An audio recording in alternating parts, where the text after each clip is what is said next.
सुबह सुबह का वक्त है। सब लोग अपनी तैयारी में लगे हुए हैं। सास सुबह 7 बजे उठती है और जल्दी से किचन में जाती है। वो देखती है कि रात के बर्तन ऐसे ही पड़े हुए हैं। बहू ने उसे अभी तक धोया नहीं है। तभी वो अपनी बहू को आवाज लगाते हुए कहती है, अरे बहू, अभी तक सुबह नहीं हुई तुम दोनों की? ना अभी तक चाय मिली है और ना ही नाश्ता बना है, और ये रात के बर्तन अभी तक ऐसे ही पड़े हुए हैं। आज घर का काम होगा भी या नहीं?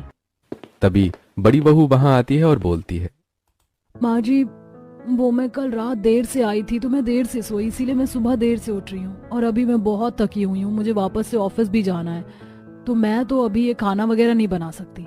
और आज तो बर्तन धोने की बारी नेहा की थी। नेहा ने अभी तक नहीं धोए बर्तन, तो इसमें मेरी कोई गलती नहीं है। तभी नेहा वहां किचन के पास खड़ी होती है और उन दोनों की बात सुनकर किचन के अंदर जाती है और बोलती है, तो क्या दीदी मैं फ्री बैठी रहती हूँ क्या? मुझे भी बहुत सारे काम होते हैं। सॉरी माँ जी, मैं बर्तन धोना भूल गई। वो मुझे भी बुटीक से कुछ ऑर्डर आए थे ना, तो मैं अपने काम में लगी हुई थी। मुझे अभी अर्जेंटली बुटीक जाना है, तो मैं तो अभी खाना नहीं बना सकती। वाह वाह वाह वाह, महारानिया, तुम लोगों के ही तो ऐश है। अपने काम से पल्ला झाड़ के चल दी तुम दोनों।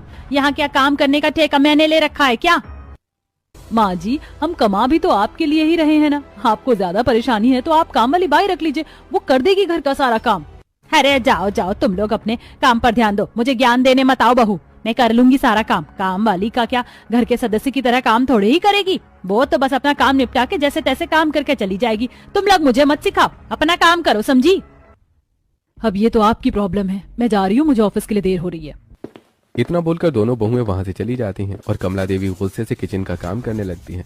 वहीं दूसरी तरफ हम देखते हैं डाइनिंग टेबल पर ओम प्रकाश जी और उनके दोनों बेटे प्रशांत और आलोक उनके साथ ही बैठे हुए होते हैं और वो तीनों आपस में एक दूसरे को देखते हैं। लगता है आज भी हमें सुबह का नाश्ता नसीब नहीं होने वाला है।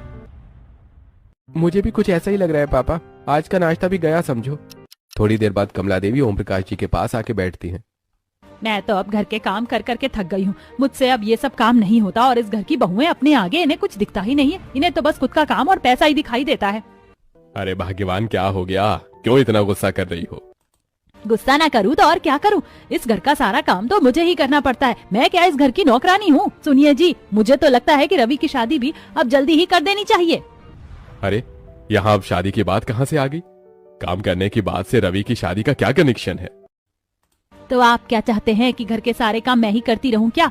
मैं रवि की शादी करके इस घर में एक काम करने वाली बहू लाना चाहती हूँ। ऐसी लड़की आजकल मिलती कहाँ है? मिलेगी कैसे नहीं, मैं ढूंढ के ही रहूंगी।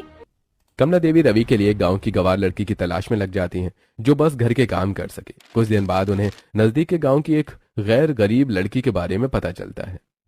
कमला देवी उसे देखने उसके घर जाती हैं। आरती सादे कपड़े में